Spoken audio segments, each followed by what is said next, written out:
Olá, tudo bem? Eu sou o Demétrios Luceno, diretor de Ciência e Tecnologia da Sectet.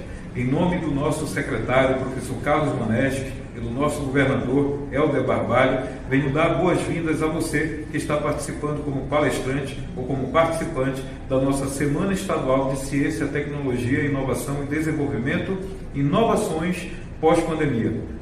Vamos juntos, através da ciência e tecnologia, desenvolver o nosso Estado. Bom evento a todos. Para fazer parte dessa mesa sobre propriedade intelectual, eu chamei o professor doutor Alexandre Vasconcelos, que é pesquisador do INPI, foi meu orientador no mestrado, uma pessoa que desde já gostaria muito de agradecer a presença aqui. O professor Alexandre, eu sei, sou conhecedora da sua agenda, tá cheio de eventos aí de defesas de qualificações, né, e defesas de dissertação, e eu fico muito feliz e lhe agradeço desde já a presença do senhor aqui conosco, aqui no estado do Pará. Esse é um evento que é fruto de uma lei estadual, então houve um projeto de lei para que esse evento ele obrigatoriamente ocorresse todos os anos no mês de junho, então isso faz parte do nosso calendário do estado do Pará, né, e agora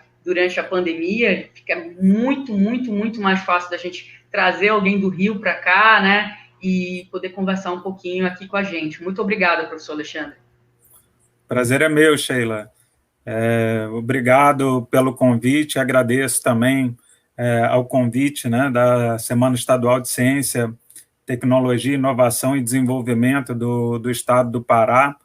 Né, é uma honra, né, estar com vocês e discutindo um assunto tão importante que é a questão da propriedade intelectual e também a era da bioeconomia, né, e como que, né, a nossa região amazônica, que é riquíssima, pode participar, né, de uma maneira muito proativa, né, e eficaz em torno, né, dessa agenda, né, do desenvolvimento com a manutenção da floresta em pé, com a preservação, né, do saber fazer local, das comunidades tradicionais, né? Então, eu fico muito feliz, né, de estar podendo contribuir com essa discussão de ciência, tecnologia e inovação dentro dessa perspectiva. Obrigado. Bom, professor, eu não posso começar a falar de propriedade intelectual sem considerar os acontecimentos recentes aqui no estado do Pará, né? Então, o estado do Pará, num período muito curto de tempo, nós recebemos o reconhecimento da indicação geográfica do queijo do Marajó, que, inclusive, na mesa anterior estavam falando sobre o projeto do governo federal do Abraço Marajó, que é um projeto que está visando esse aumento do IDH, né, essa melhoria da qualidade de vida ali na região, que entendo que com a indicação geográfica isso também vai ser alavancado muito mais rápido, entendo. Como também a farinha de Bragança, que também foi um reconhecimento de uma farinha que é muito saborosa, muito boa, que nós temos aqui, e da terra indígena Andira Amaral e Cacau de Tomeaçu, né? Então, hoje o estado do Pará ele tem 4 indicações geográficas, e nessa perspectiva que a gente visualiza hoje esse momento pós-pandemia, né? Eu queria ouvir um pouco do senhor em relação a essas 4 IGs que nós temos aqui no estado do Pará, e dessa perspectiva do pós-pandemia, considerando que 2 IGs foram reconhecidas no período da pandemia, né? Então, eu já faço um destaque aqui ao fato de que o INPI ele não parou, né, o seu processo de exame, né, mesmo a gente vivendo nesse período de pandemia, e 2 concessões elas ocorreram agora no período da pandemia, né? Então, eu queria ouvir o seu comentário em relação a essas indicações geográficas aqui do estado do Pará, nessa perspectiva do pós-pandemia aqui na Amazônia. Legal, Sheila. Então, o tema que vocês propuseram, né, de propriedade intelectual pós-pandemia, eu achei bem instigante, né? E bem instigante porque ele está no cerne de 2 grandes desafios, né, que a humanidade está observando, né? Um deles é que a gente está saindo de um mundo, né, baseado em propriedade física para um mundo em que o conhecimento ele está cada vez mais incorporado nos produtos e nos processos tecnológicos e agregando valor a esses produtos, né? Então, para se ter uma ideia, há 45 anos atrás, né, em 1975, se a gente pega as 500 empresas maiores da Bolsa, né, da americana, né, do SP500, 84% do valor dessas empresas estava, em 1975, baseado em bens tangíveis, né, em bens físicos, né, e apenas 17%, né, baseado em bens intangíveis, né, onde a propriedade intelectual tem um papel relevante, né, porque a propriedade intelectual, como o próprio nome diz, é uma ferramenta para produção, para a proteção, né, das criações intelectuais humanas, né, da forma de proteger, né, as criações humanas. Então, em 1975, eram 17% do valor dessas empresas, né, os ativos intangíveis. Em 2015, isso mudou completamente, né? Então, 84% do valor dessas empresas em 2015 já estava concentrado em ativos intangíveis, né? E isso, com a pandemia, se intensificou, né? Então, os dados foram atualizados para 2020, e em 2020, 90% do valor dessas empresas já estava concentrado em ativos intangíveis, né? Então, isso tem muito a ver com o que a gente está fazendo agora, né? Então, a gente já pode falar antigamente, né? Mas antigamente são há 2 anos atrás. Em 2019, provavelmente, esse evento a gente estaria realizando ele de forma presencial, né, aí no estado do Pará, em que as pessoas teriam necessidade, eu, por exemplo, de me deslocar daqui para o Pará de avião, né, nos reunirmos fisicamente, e a gente agora está reunido virtualmente aqui por computador, né, por uma videoconferência, né? Então, quando você me falou desse tema, né, da propriedade intelectual pós-pandemia, né, eu pensei, né, como é que vai ser esse mundo pós-pandemia? Então, esse mundo pós-pandemia já está sendo desenhado, né? Então, é um mundo em que a gente vai ter essa virtualização, o papel do intangível cada vez mais presente na economia, nas trocas econômicas, no valor da produção, né? Então, a primeira mensagem que eu queria trazer é essa, né? É importante que os estudantes nas universidades, as pessoas que estão envolvidas com o processo de produção de ciência, tecnologia, inovação, né, que consigam entender as ferramentas de proteção desses bens baseados em conhecimento, porque isso vai ser cada vez mais importante nesse mundo pós-pandemia, né? Então, essa era uma questão que eu queria apontar. Outra questão é que o que a gente chama de desenvolvimento humano, né, esse conceito ele também vai precisar ser aperfeiçoado, né? Porque hoje, né, a gente tem o famoso IDH, né, que é o Índice de Desenvolvimento Humano, que ele está baseado em 3 pilares, que são saúde, né, então a expectativa de vida, né, a educação e a questão do PIB, né? Então são 3 alicerces que pautam o índice de desenvolvimento humano, né? Só que existe um grande desafio aí, né? Porque hoje já existem vários estudos, né? Existe o painel do clima, né, da Organização das Nações Unidas, que já fez diversos estudos, né? E a questão é a seguinte: se o mundo hoje tiver que consumir a quantidade de energia que os países de maior IDH, como Noruega, Dinamarca, Suíça, consomem hoje, a humanidade, né, vai entrar em colapso antes de todo mundo chegar lá. Né? Então, essa ideia de que a gente precisaria, né, da quantidade de energia desses países para conseguir, né, os efeitos benéficos do desenvolvimento humano, que são aumentar a expectativa de vida, né, melhorar a educação, a renda. Né? Então, se esse movimento se der com esse gasto energético, né, a gente colapsa como espécie antes de todo mundo chegar lá.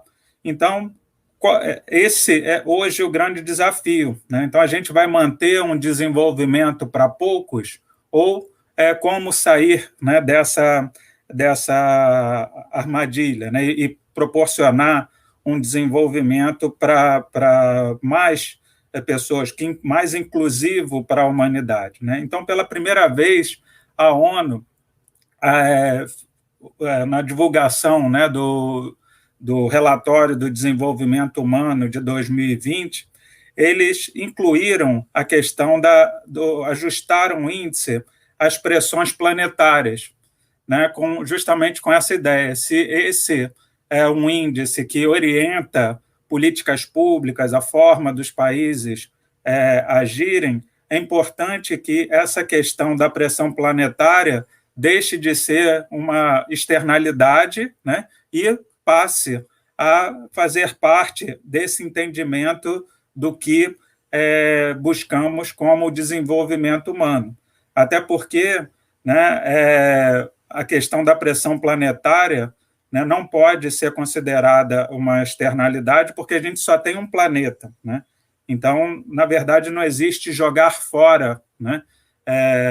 Na verdade, quando a gente joga algo fora, né, isso continua no planeta, a gente não tira do planeta. Então, essa ideia, né, de como aliar a questão da busca do aumento do desenvolvimento humano, da questão da educação, da renda, da saúde, né, dentro desse único planeta que nós temos, né, e como uma busca coletiva, inclusiva, que esteja pensando nos mais de 7 bilhões de habitantes que nós temos no planeta, hoje é o grande desafio mundial. Né?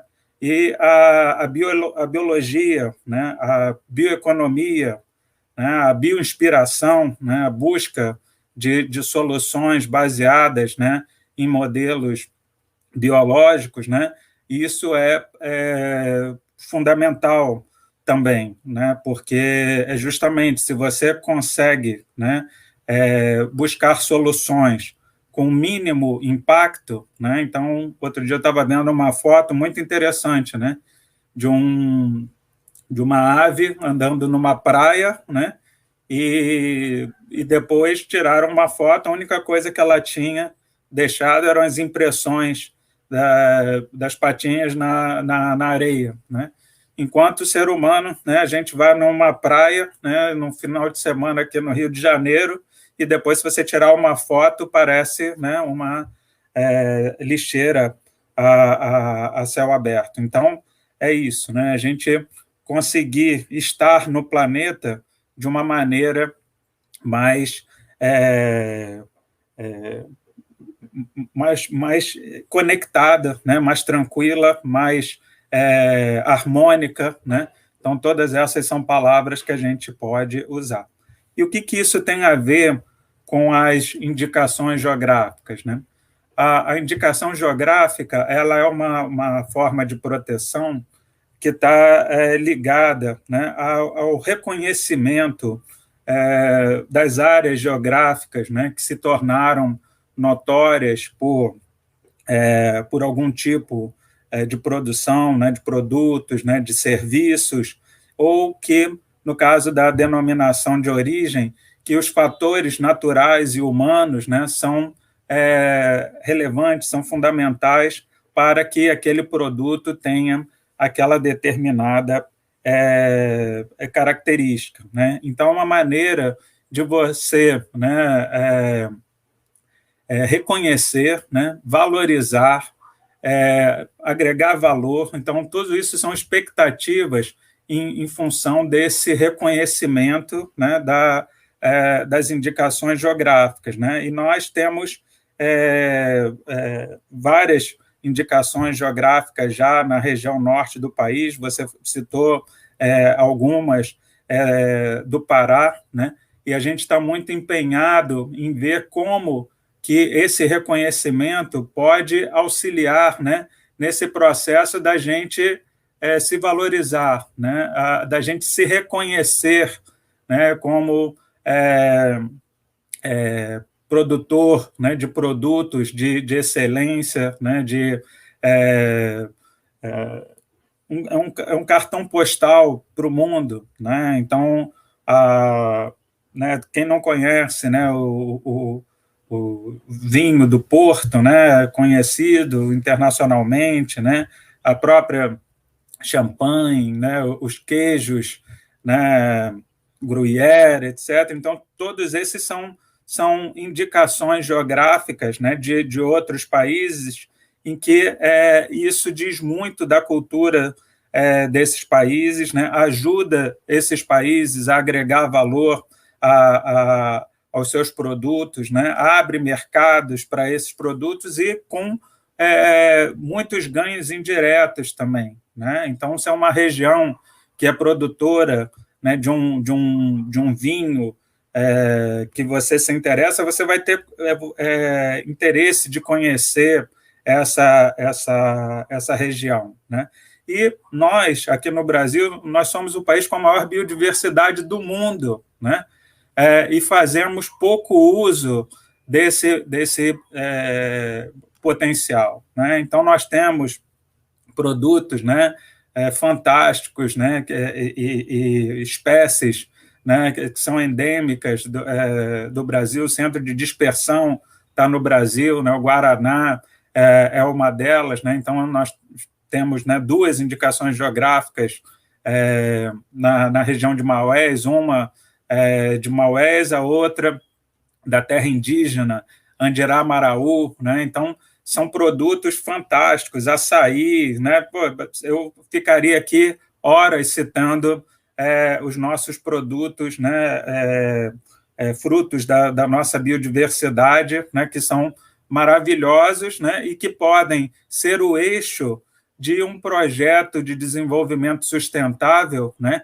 Que mantenha a nossa floresta em pé, com o respeito às comunidades tradicionais que produzem esses conhecimentos. Então, é uma forma, né, de você conseguir, né, uma forma de desenvolvimento, né, que não só uma palavra bonita, mas é uma possibilidade de fato, que é a questão do desenvolvimento sustentável.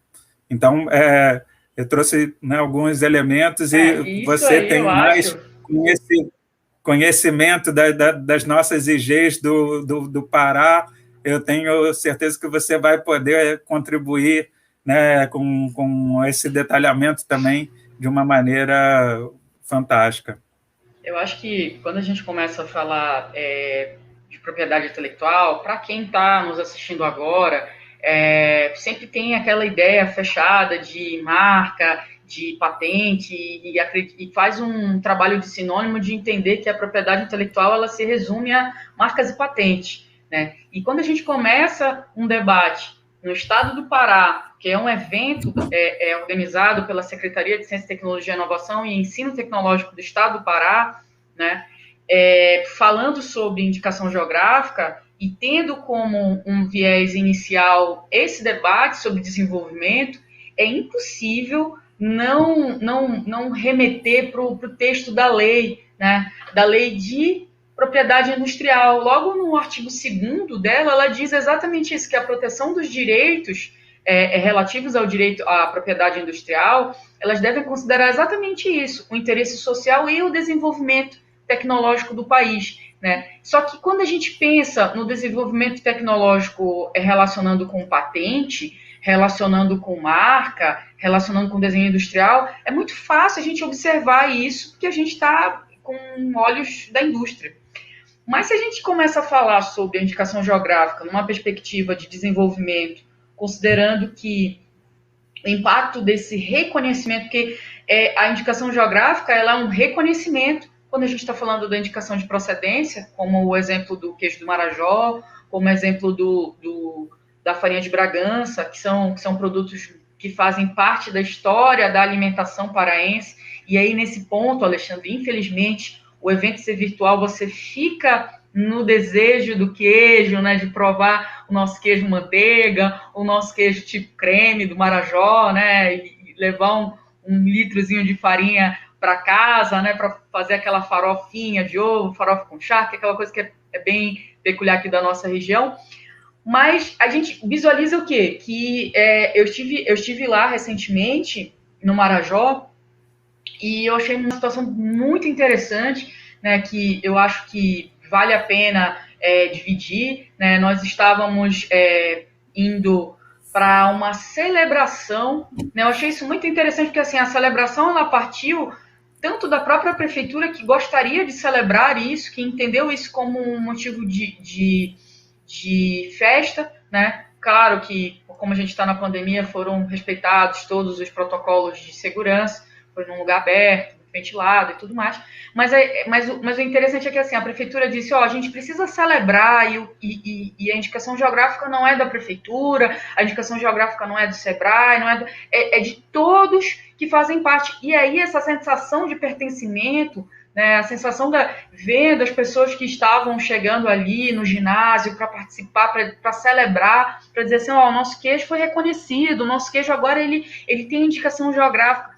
mesmo que a pessoa ali desconhecesse completamente o conceito que está na lei do que é a indicação geográfica, ela conseguiu entender que aquele queijo que é produzido ali naquela região, ele recebeu um reconhecimento, ele recebeu de uma autarquia federal, né? Então, não foi uma coisa que a gente virou e disse assim, o nosso queijo é o melhor. Apesar da gente fazer isso, porque a gente é bairrista, mas da gente virar e ouvir isso e receber isso em formas de documento, né? Só que ao redor de toda essa ambiência que se forma a partir do queijo do Marajó, uma coisa que eu não posso me furtar de observar é que você começa a perceber todas as oportunidades que circulam isso, né? Porque aí você vai ao Marajó, a logística para a gente ir até o Marajó, ela demanda um certo cuidado em relação ao horário da lancha que sai de Belém, o hotel onde você vai ficar,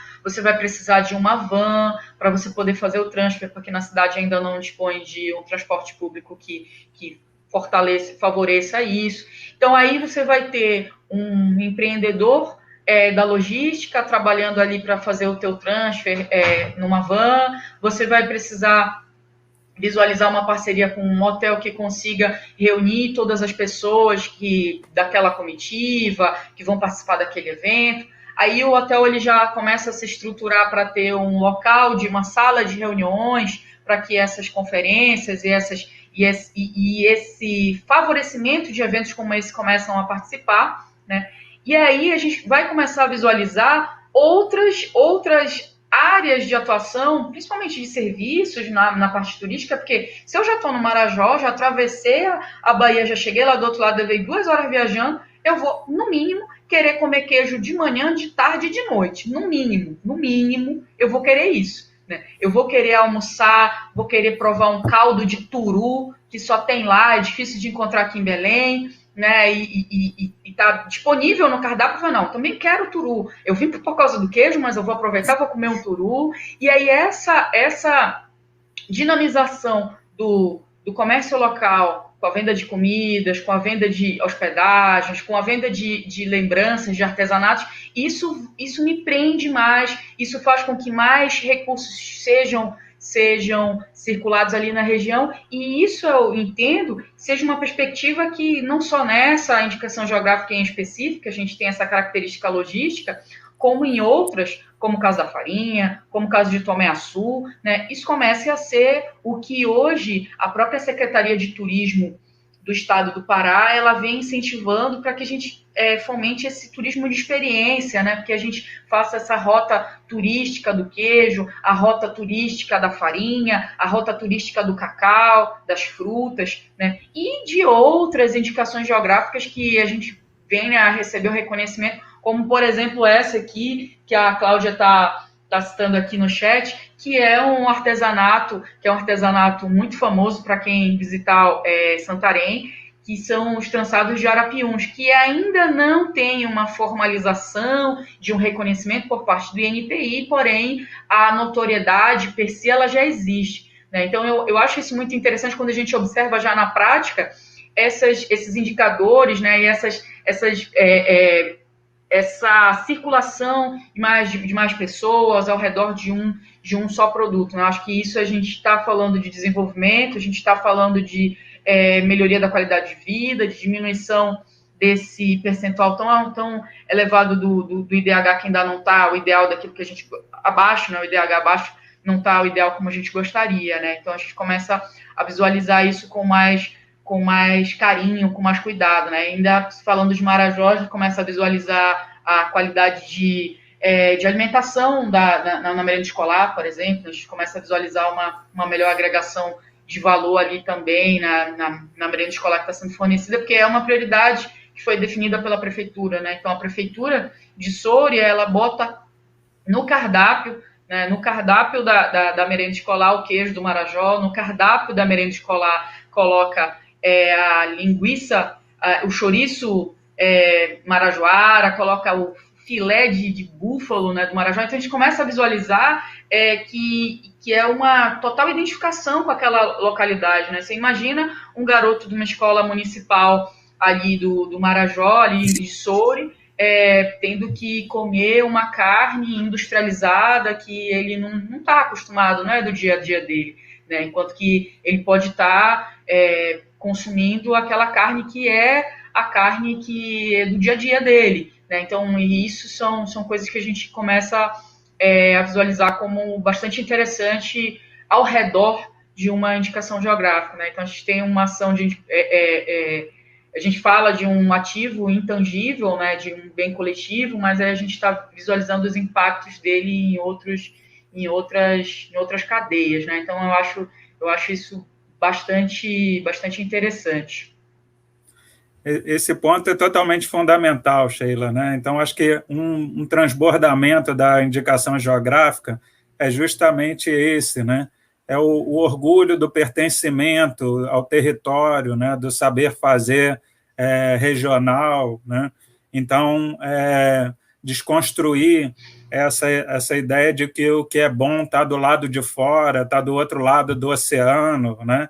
Que quem sabe fazer queijo europeu, né? Aí quando você come um queijo do Marajó, já estou com água na boca aqui, né? Então a pessoa poder saber que o seu produto é reconhecido, né? Também tem valor, é reconhecido internacionalmente também, que tem pessoas que vão para a região para conhecer aquele queijo, aquele produto. Então isso eu acho que tem relação também com a valorização da identidade, né? Então são processos importantes, né? de valorização da identidade, né? E de construção, né? de uma outra lógica de estar, né? no ambiente, né? Então a gente fala em cidadania, né?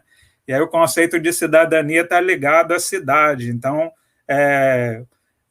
né, a ideia de que você só é cidadão se você estiver no ambiente urbano, né, onde as coisas, né, entre parênteses, funcionam, que não funcionam coisa nenhuma, né? Às vezes na cidade você vê diversos problemas de transporte, segurança, etc. Então, assim, mas é uma lógica de que, ao se desenvolver, esse é o que tem, é o suprassumo do desenvolvimento, né? Estar num ambiente urbano, num apartamento, né? Então, é uma lógica de que isso é desenvolvimento humano. E quando você retrabalha essa ideia do desenvolvimento na questão do pertencimento aos espaços, né, às áreas geográficas, não tem coisa melhor, né, de você estar, sim, com educação, com saúde, né, com escolas, mas num local onde você tem espaço, onde você tem floresta, onde você tem contato com a natureza, onde você pode ter uma florestania, né? Então, não é cidadania, é florestania, é você conseguir, né, ter tudo o que você precisa, né, em termos de qualidade de vida, só que muito mais, né, com uma possibilidade de uma natureza íntegra, um modelo de desenvolvimento que preserva a floresta em pé, né? Então, hoje se fala tanto em agregação de valor a produtos, né? Então, nessa nossa riquíssima de biodiversidade, né, a quantidade de moléculas, né, que podem ser utilizadas para fármacos, para cosméticos, para novos materiais, né, tudo isso dentro do potencial da nossa biodiversidade, né, do nosso bioma amazônico, né, incorporação de conhecimento biotecnológico nesses processos, tudo isso é um potencial enorme, né, e a gente não pode, né, é proibido, não pode voltar para uma lógica, né, de destruição da floresta, né, para expansão, né, de fronteira agrícola num bioma, né, que não tem essa vocação, né, que tem uma pluviosidade enorme, que depende da floresta em pé, né? Tem estudos da Embrapa, você deve conhecer melhor que eu, né, por exemplo, produção de cacau, né, em área sombreada, né? Então, cacau é uma planta que na natureza ela é de subbosque, né? Então ela vive normalmente em área sombreada.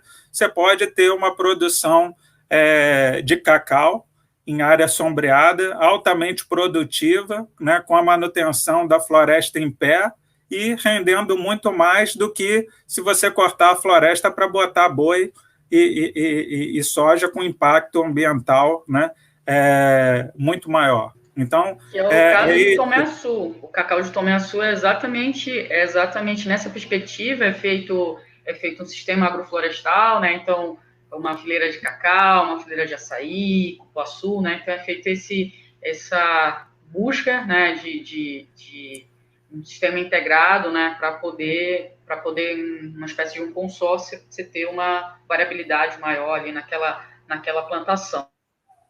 Exato, então, esse é o desafio, né? A gente ocupar com cérebros, né, essa discussão, né? Então, a nossa preservação, né, da nossa integridade nacional, né? A ideia da proteção física, simplesmente, né, de não, vamos colocar um muro em volta da Amazônia para que não levem as nossas riquezas, né? Essa é uma visão que também ela carece, né, de um olhar do intangível, né? Por quê? Porque hoje você pode ter uma planta que é de origem nacional, mas está num banco de germoplasma num outro país, e a pesquisa está sendo feita com recurso natural brasileiro em outro país sem pisar no nosso território. A gente não pode esquecer que a gente está em um processo de 520 anos, né, de colonização, e as espécies já circularam, né, durante esses 520 anos. Né, você encontra espécimes brasileiros nos principais jardins botânicos do do mundo. Então, hoje, nem a necessidade de estar presente fisicamente no território para poder estar fazendo uma pesquisa sobre biodiversidade não é mais necessário. Então, a forma da gente conseguir manter a nossa soberania nacional, conseguir aproveitar os nossos recursos de forma sustentável investindo fortemente, né, na pesquisa sobre a nossa biodiversidade, né, o potencial biotecnológico, né, que nós temos nas nossas espécies e consorciar isso, né, com a forma de vida, né, com esse saber fazer regional, com a valorização do saber fazer, das produções locais, né? Então, todos esses instrumentos de propriedade intelectual, né? Hoje eu achei que isso foi muito feliz, né? Que normalmente quando se fala em propriedade intelectual, né, ou propriedade industrial, a gente começa pelas patentes, pelas marcas, né? E aqui a gente começou pelas indicações geográficas, que eu acho que tem tudo a ver, até dentro dessa nossa conversa sobre potencial da bioeconomia, né? Utilização da propriedade intelectual no mundo pós-pandemia, né? No mundo pós-Covid, e eu acho que é isso, né? A gente está partindo para todo mundo, né? Hoje, as pessoas estão atrás de, quando viajam, né? Atrás de experiências autênticas, né? Então... Quando a gente é paraense, eu acho interessante falar isso, né? Porque quando a gente é paraense, a gente tem alguns amores nossos, assim, algumas coisas assim que a gente... Então, por exemplo, quando a gente fala de açaí, né? Se a gente for visualizar num banco de patentes, a gente vai ver que muitas das patentes que são depositadas nos Estados Unidos, elas, coincidentemente ou não, né, são patentes patentes relacionadas ao açaí, né, com utilização de propriedades do açaí, são patentes que estão sendo desenvolvidas em outro país com a matéria-prima brasileira, né? Então, a coincidência é que as nossas exportações elas acabam dando insumos dando matéria-prima, né, para que a gente consiga visualizar uma empresa de cosmético, por exemplo, trabalhando em um produto que seja para fazer um anti-age, para subir o rosto, para tirar as rugas e tal, e a gente começa a visualizar isso, né? Olha, que interessante, né? Eu estou aqui no estado do Pará, eu estou achando que o açaí, ele é apenas, né, a minha tigela de açaí, né, sem granola, né, minha tigela de açaí, e aí eu vou fazer uma pesquisa de patentes relacionadas a açaí e vou visualizar que as patentes que foram depositadas recentemente, elas são patentes que não são, em sua grande maioria, não são patentes brasileiras, são muitas patentes desenvolvidas fora, né, e é essa questão justamente da biodiversidade, né, o açaí, ele é nativo brasileiro, mas ele já está circulando, seja como uma commodity, seja em forma de polpa de fruta, por exemplo, né? E aí você começa a visualizar em outros países, não só nos Estados Unidos, na Europa também, você começa a visualizar o consumo de açaí em pó, que para a gente que é paraense é bem estranho de imaginar, porque o açaí para a gente tem que ser aquele suco bem grosso, né? Quanto mais grosso, melhor, e mais caro para a gente também. E aí outras formas de consumo, outras maneiras de consumo diferentes, né? O açaí é introduzido com as suas propriedades antioxidantes em preparos cosméticos, batons, né? Outras formas de tingimento também, utilizando como tingimento. E aí você visualiza que a nossa biodiversidade ela é objeto de estudo, ela é objeto de algumas patentes, inclusive, né, e que não estão necessariamente em desenvolvimento no país, né? Existem algumas, sim, né, mas em sua grande maioria elas estão em desenvolvimento em outros países que vêm investindo em tecnologia mais avançada em relação a cosméticos, por exemplo. Então, é bem interessante isso, né? A gente falar de patentes da nossa biodiversidade, a gente vai puxar para ver por onde é que elas andam, né? Tem vários depósitos em outros países, né? É isso, Sheila. Então, é essa questão, né? As pessoas estão, por exemplo, na área do turismo, atrás de experiências autênticas, né? Por exemplo, um shopping center você encontra em qualquer lugar do mundo e são estruturas pasteurizadas. Pasteurizadas, que eu quero dizer é que tem o mesmo processo, né, de construção, você encontra as mesmas lojas, né? Então, você não precisa atravessar o mundo para ter uma experiência, né, de visitar um shopping center, né? Você tem isso hoje, né, de uma maneira muito parecida, não só no mundo ocidental, mas você vai na China, a estrutura do shopping center é a mesma, mas você comer um frito do vaqueiro lá no Marajó, eu tive no Marajó há mais de 20 anos, né? E ainda sinto saudade, né? Porque é maravilhoso, né? Uma experiência única, né? E uma vocação regional. Então, aproveitar essas vocações regionais, né? O saber fazer que já está na região, isso é fundamental. E aí vou trazer um dado, né, de patente de um trabalho que eu fiz com a Fabiana Frickmann, né, já está fazendo 10 anos. A gente publicou ele pela primeira vez há 10 anos atrás, sobre o potencial da biodiversidade amazônica, né? E aí a gente fez uma pesquisa sobre as principais áreas, para ver quais as principais áreas dos depósitos de patentes de origem amazônica, né? A gente olhou o estado do Amazonas, né? E há 10 anos atrás, né, o setor tecnológico que originava mais patentes no estado do Amazonas não tinha ligação com biodiversidade, com bioeconomia, né? Não estava na área de alimentos, de medicamentos, estava na área de eletroeletrônicos, né?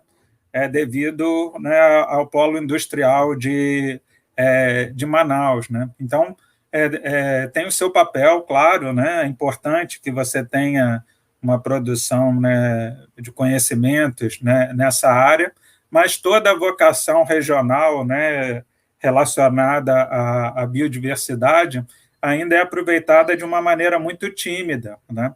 Então, esse também é um desafio, né? E nós, né, lá no INPI estamos trabalhando fortemente nisso, né? Tem um programa chamado INPI Negócios, que é justamente para utilizar as ferramentas de propriedade intelectual como ferramentas para estimular os negócios, né? E agregação de valor aos negócios, né? Cursos de formação em propriedade intelectual. Então, você é um exemplo claro disso, né? Então, hoje você tem esse papel de destaque, né, no Estado, na região norte, na discussão sobre propriedade intelectual e a questão do desenvolvimento sustentável, aproveitamento da biodiversidade, né? E eu tenho a honra, né, de ter participado disso, né, através do nosso mestrado e doutorado lá do INPI, que você pôde fazer o seu mestrado, né? Então, a gente tem formação, né, tanto de mestrado quanto doutorado, e temos também cursos, né, de propriedade intelectual agora com essa possibilidade, né, online. A gente está formando mais de 3 mil alunos por ano, né, em curso de propriedade intelectual, junto com a OMP, né, a Organização Mundial da Propriedade Intelectual. Então, para vocês terem uma ideia, nos últimos 5 anos, a gente já formou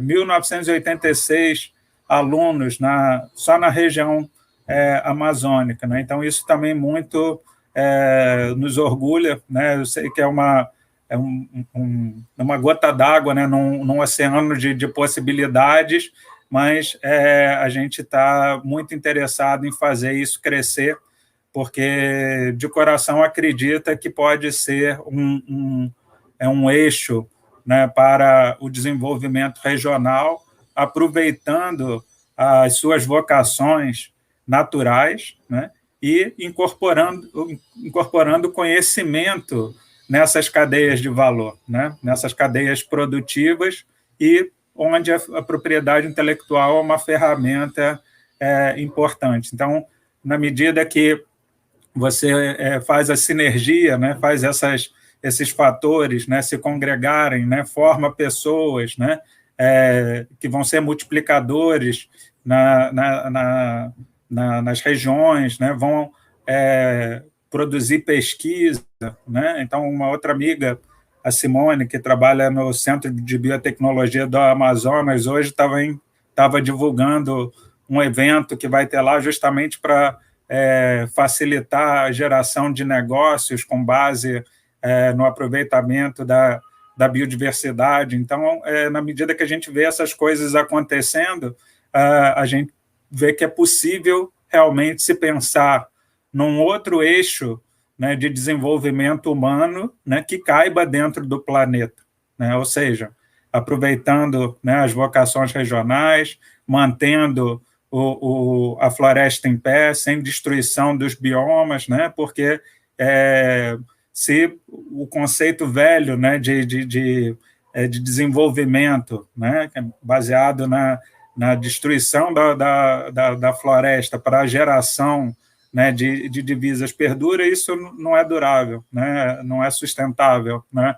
Os nossos filhos, os nossos netos não vão ter a oportunidade de viver num mundo melhor dessa forma. Então, eu acho que a gente tem um papel forte nessa correção de rumo, mostrando que um outro eixo de desenvolvimento é possível, que agrega muito mais valor, né? Eu comecei a palestra falando, palestra não, que é um bate-papo, né, que a gente tá fazendo, mas comecei falando, né, que hoje as principais empresas do mundo, elas estão preocupadas, né, na proteção do seu intangível, né, e a gente tem, né, uma possibilidade de geração de conhecimento enorme a partir da biodiversidade, e a gente tem que também ter essa preocupação com o nosso intangível, né, não só proteção das nossas espécies, da nossa biodiversidade e do conhecimento produzido sobre essas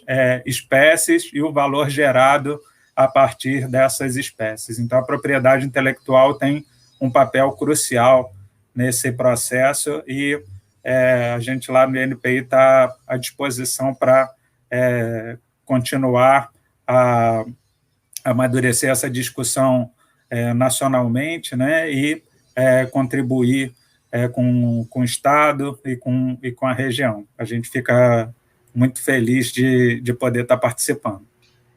Bom, Alexandre, eu te agradeço muito por esse bate-papo, né? Eu acho que todas as vezes que a gente conversa é sempre muito bom, e aí eu falei, hoje a gente vai conversar, a gente vai deixar o pessoal também ouvir a nossa conversa um pouquinho, né? Porque eu sempre aprendo muito contigo, né? É uma honra ter sido tua aluna, ter recebido a tua orientação durante o mestrado, né? Me ajudou muito profissionalmente, e exatamente isso, né? Eu fui até o Rio buscar uma qualificação profissional e trouxe essa informação que eu consegui coletar lá, trouxe para cá, para a região, né? Tem um canal agora no YouTube para justamente fazer essa divulgação científica, né? Também de uma maneira mais regional, com um olhar mais regional, falando de propriedade intelectual, né? E desde já fica o meu agradecimento a você, a todas as pessoas da academia que também estão sempre fomentando muito essa qualificação profissional aqui no Brasil, né? Eu faço parte do quadro de tutores, eu me sinto muito honrada em fazer parte do quadro de tutores do DL 101, né? Que essa edição que terminou agora teve mais de 90% de aproveitamento, né? Então, das pessoas que sentaram para fazer a prova final, 90% delas tiveram êxito e conseguiram lograr o seu certificado do curso geral de propriedade intelectual, que eu acho que é o passo inicial, né? Você que está assistindo agora, não teve ainda a oportunidade de fazer, as inscrições estão abertas, dá para fazer o curso é gratuito, é um curso que foi todo formatado pelo INPI, o INPI, com o seu quadro de especialistas, fez formatado para a nossa legislação brasileira, um curso geral, E aí depois tem o mestrado, tem o doutorado e tem várias outras iniciativas que são muito louváveis por parte do INPI para aproximar mais a sociedade do Instituto, né, para a gente conseguir estar recebendo mais essas informações sob uma perspectiva de quem está lá examinando, de quem está lá produzindo ciência com base nesses indicadores de propriedade intelectual. Fica também aqui o meu agradecimento ao professor Carlos Maneschi, secretário da SecTech, a subsecretária da SecTech, professora Edilza Fontes, um abraço muito carinhoso, professora Edilza, o Demétrio Lucena, que ele é o diretor responsável pela semana, né? Ele é o pai da Semana de Ciência, Tecnologia e Inovação aqui promovida pela SecTech. Também fica o meu agradecimento a toda a equipe da SecTech que está aqui nos bastidores fazendo funcionar, a Alda, a Carolina, a Nayane, né, todas as outras que também estão dando suporte para que a gente consiga estar aqui, né, especial agradecimento também à Intercerelli, que é parceira da SecTech, que viabiliza toda a parte de informática, né, a gente só entra aqui e já está tudo certinho, né, também fica o meu agradecimento ao pessoal da Intercerelli. Muito obrigada, Alexandre, fica aí com a palavra final para ti, dá um abraço para todo mundo. Não, tá ok, Sheila. O prazer foi meu, né, de participar. Eu não sei se tem alguma pergunta, como é que vocês trabalharam isso. Bom, eu fiquei monitorando aqui em relação a perguntas e a gente não teve nenhuma pergunta direta, foram mais alguns apontamentos falando sobre a palestra ter sido ótima, isso aí a gente já imaginava, né? A discussão também foi muito boa. Falaram também sobre essa questão do desenvolvimento, né, mas uma pergunta especificamente direta sobre o que a gente tratou não teve, porque a gente deixou o pessoal ouvir um pouco da nossa conversa, e aí fluiu muito bem, e fica meu agradecimento aí. Muito obrigada, Alexandre, um abraço grande, desculpe aí o atraso aí no nosso início da programação, um abraço grande. Eu queria, né, parabenizar, então, vocês pelo grande evento, né, um evento muito oportuno, e, né, também deixar as portas abertas da Academia de Propriedade Intelectual do INPI, do nosso programa de pós-graduação, né, e dizer também que as nossas informações sobre, para quem se interessar pelo assunto de propriedade intelectual, né, todas as teses, né, dissertações dos nossos alunos, né, todo esse material produzido de pesquisa, tudo isso está disponível no nosso portal da Academia de Propriedade Intelectual do INPI. Então, se vocês entrarem na página do INPI, né, www.inpi.gov.br, né, tem o portal da Academia. Então, toda essa bibliografia produzida pode ser encontrada lá, né, os cursos que a gente oferece gratuitamente no país, né, também, e agora, né, uma ferramenta muito boa, né, porque esses cursos eles são oferecidos de forma online, né, então não precisa se deslocar até o Rio de Janeiro para fazer, né, lá tem todas as datas de inscrições no curso, todas as informações estão disponíveis lá. Então, a gente espera, né, que essas ferramentas possam ser úteis, né, para a gente poder ver isso, né, a região se beneficiando, né, da sua vocação natural, né, da sua biodiversidade, mantendo, né, os seus espaços, o seu modo de vida, né, de uma maneira saudável, né, orgulhosa dos seus produtos, né, regionais, que são maravilhosos.